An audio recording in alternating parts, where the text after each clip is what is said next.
Alright guys, so welcome to another Sweet Science with Streets. I'm Ian Streets. This is my good friend Matty Parks, former world Muay Thai champion. He's the owner of where we are today, Circulate Fitness. So anyone in London, make sure you come down and check it out. So today what we're going to be going over is some slip variations, okay? So what's the slip? Basically, if I'm punching at Matty, if he keeps his head on the line, the shot makes connection. He doesn't want that to happen. So the first way we can think of the slip, there's two ways Matty can go. He can slip to the outside, which is generally the preference. We say the punching hand is the front door, the other hand is the guard dog. So when he's on the outside, he's nice and safe. He can hit me back, boom. If he goes to the inside, we're going to see we can do it, but what he needs to be wary of, the guard dog can bite. So we've got the option, first of all, to go to the outside or to the inside. So the first thing we're going to do, Matty's going to slip to the outside and he's going to counter straight back with his right hand. So when I throw my jab, he slips to his right and he counters straight back with that right hand, okay? That's also a good way of him getting into a good habit after a punch. So he might go right hand, slip, and right hand again. And what he's doing there is the worst place to throw a punch. If Matty didn't do that slip after, he throws the right hand, and if I fire straight back, his head's still there. So it's a good way to get your hand back to your face and out of the way. So he throws that right hand, I throw my jab, and he counters straight back. That's beautiful. Or if I initiate, he slips and he fires. Excellent. So that's slipping to the outside of the jab. Now, we can go to the inside. The inside, like we said, it's a little bit more risky, but it needs to be done, because if Matty always slips to the outside, he slips to the outside, he slips to the outside again, I start getting a read for that. I'm purposely going to throw it off the line. Now his head can't go to the outside and I've lined him up for the right hand. So Matty needs to get used to slipping outside and inside, okay? When he does slip to the inside, what is happening is he's going to use his front hand instead of his rear hand. We'll get to using the other hand in a second, but when your hip is turned, it makes the most sense to unturn. So when I throw the jab and Matty slips to the inside, I'm open for a body shot. Or he slips to the inside, I'm open for a hook. Or he slips to the inside and I'm open for an uppercut. Slipping to the inside and jab, that would be a 45-degree jab. It feels a little bit weird to slip to the inside and throw a normal straight jab, which is why we changed the angle of it, okay? So far we've got slipping to the outside of my jab, Matty counters back with his right hand. Or he slips to the outside, counters with his right hook. Or he slips to the outside, counters with a right uppercut, slips to the outside, counters with a body shot. Boom. The key thing is, when he slips to the outside, he uses his backhand. Off my jab, if he slips to the front hand side, he counters with a hook, or he slips and he counters with an uppercut, or he slips and he counters with a body shot. He's using his front hand. So what he's done there, he's made me miss, then he's made me pay. He's going to make me miss and pay at the exact same time now. So as I go to jab Matty, he's going to slip his head to the outside, and he's going to do what's called a split entry. He's going to be punching his hand straight down the middle. So when I go to jab him, I think I've got him, boom, and I eat that jab instead, okay? Likewise, he can take his head to the inside, and what that would look like is he'd throw an overhand right. So as I'm throwing my jab, he dips his head, boom, and that's a beautiful connection right there. So we've got the split entry with the jab, we've got the split entry with the overhand right, okay? So that's hitting me at the same time. Now, he can also slip after his shot. We've already discussed one of those ways. He throws his right hand, he slips his head, and he's out of the way. That's all well and good. But if he throws his right hand, I'm a sweaty bastard, he might slip, he might miss. Now his body weight's going this way. Not enough people practice when things go wrong. They waste energy trying to go back and they eat a shot. All Matty needs to do is slip in the other direction. So if he wants to recover from a missed shot, he just slips the other way and counters back with his other hand. So he throws that right hand, he slips with it. Excellent, okay? So that's basically all the counters we can do, slipping off that front hand, all right? Now, let's move to his rear hand. Should we switch sides? Excellent. Alrighty. So now, I'm going to be throwing my right hand at Matty. I'm just going to take a quick step forward. Excellent. So now, the front door is here, the guard dog is here.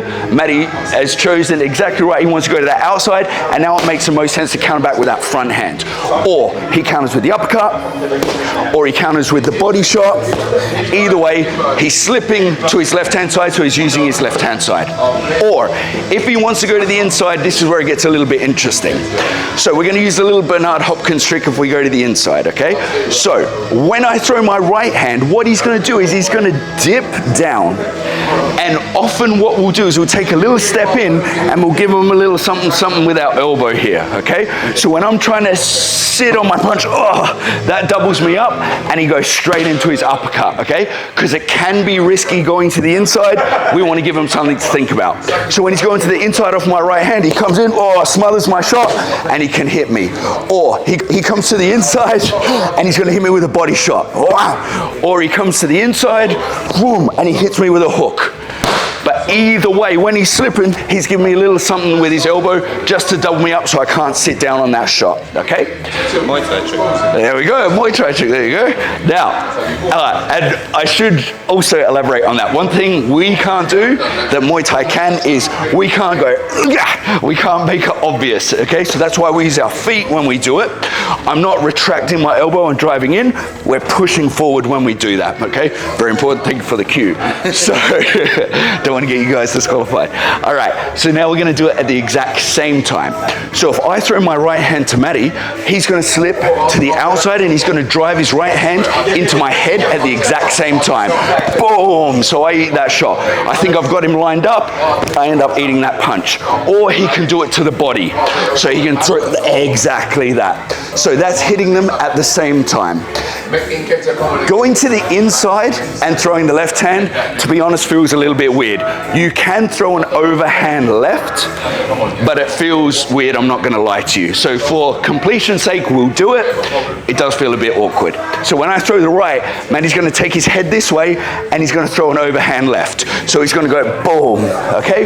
You can do it, just very often it may feel a little bit clunky, all right? Then we've got the recovery off the hook. So if Matty throws his front hand, he slips to that front hand side and he counters back with that front hand. That's when things go according to plan. If he slips or he misses off the sweaty people, he throws that left hook. Now he's going to use a little Floyd trick. It's illegal for me to hit the back of the head or the spine. He realizes that his weight has overcommitted, so he tucks himself in and he dips forward. Now I have no choice. I can't hit the back of his head.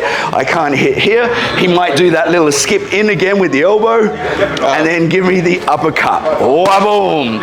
So he throws that left hook, he slips or he misses, I'm going to fight, eat that shot. Beautiful. Or he does the exact same thing, boom, shoom, and he counters back with his hook. Wham. Or he throws that hook, he slides in, he goes to that body shot. Boom. Excellent. I felt that one. All right. So, guys, that's basically the slip variations. Just remember, you can slip to the outside. You can slip to the inside. If they're throwing the other hand, that just goes in reverse. Outside is here, inside is here. You can also hit them at the exact same time, whether you're going to the inside or we're throwing that overhand by going there, that's it. Or if we do it with the other hand, he's going to drive straight down the middle with his right hand, or he can throw with his head that way and he can throw that overhand left hook. Beautiful. Or we can do it as a recovery after our own punch. Throw the shot and bring it back, or we can throw the shot, over commit, come back with the other hand. Likewise, if we would do that with the other hand, we can throw the shot, retract it, and come back, or we can throw the shot, over commit, exactly, and nail them. He gets that elbow in, doesn't he? All right. With regards to the slip, there's a few common mistakes that people do, okay? The first one by far is, you'll notice when I'm jabbing at Matty, whether I'm jabbing or throwing my right hand, if I throw my jab, what's Matty doing? He's moving his head out of the way.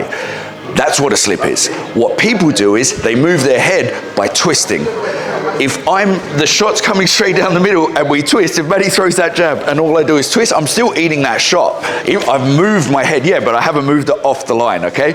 So it's very important, like Matty's doing, it's like he's trying to sit on a chair and someone moved it diagonally out to the side. He's almost sitting one butt cheek down into it, okay? So make sure you're not twisting your head, make sure you're moving it off the center line, whether it's the left hand or the right hand.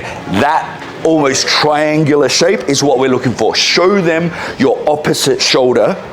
Don't just twist like that, okay? That's the first mistake. The second one is the windscreen wiper. So, boxing is hips and shoulders. Matty is like a rubber band, okay? Look where his right hand is. Now, when he slips, it's coming back even further. He's got more power. It's like he's taken his rubber band and he's pulled it even further. So when he fires off his counter, oh, bang, that's really gonna hurt. Or if we go this way so you can see clearer, he slips, that shoulder's now at the back, he's got all that extra rotation. That's why we use the slip. If we do the windscreen wiper with our belly button facing forward, if he windscreen wipers, that's a shit punch. It doesn't matter, I'm gonna see that coming a mile away and counter over the top. That's not what we're looking for. We're looking for that triangular shape showing the shoulder. Don't do the windscreen wiper, don't do the twist. The other one is going way too far with it, okay? So boxing, Thai boxing, everything. If someone's throwing punches at you, it's a game of millimeters, okay? Why are you gonna waste that? If I'm throwing a jab at Matty's head and he's slipping all the way over there, by the time he comes back, he's gonna eat another shot. That's not what he wants. You'll notice when I'm throwing the jab at him, it's just enough, and then he counters. Because realistically, how much time do you have to counter someone? Matty has as much time as it takes me to get my hand back to my face. So the more efficient he is at getting out the way and hitting me, the more chance he's gonna connect, and I'm gonna eat the shot rather than vice versa. So, don't twist, don't windscreen wiper, don't do too much. The other one that I would say, first of all, any that you would add? People when they slip in back. Yes, back or forward. You do want to be the predator, so there is a little bit, but some people almost kamikaze it and they come straight towards or they go backwards. Just like Matty said, if this punch is coming and I'm slipping back here, okay, I might have got out of the way. Exactly, that's going to happen. So that's why we do want the posture, predator, hips, abs crunch forward, and we're moving off the line. But what we're not doing is headbutting the punch or pulling away from the punch, okay? Just enough, like Goldilocks. Yeah? Any other? No, I don't understand the Goldilocks. You know, is it Goldilocks or the Three Bears? Is that the one where they have the one porridge that's too hot, the other is just right? I thought I was spazzing out there. I'm glad that's actually the story. And that's enough on the slips. There you go, guys. That is the slip variations. Thank you very much, Matty. Anything else you'd like to add on that? No, I think it's great. Thank you very much. Excellent. Thank you. So there you go, guys. That's the slip variations. Boom.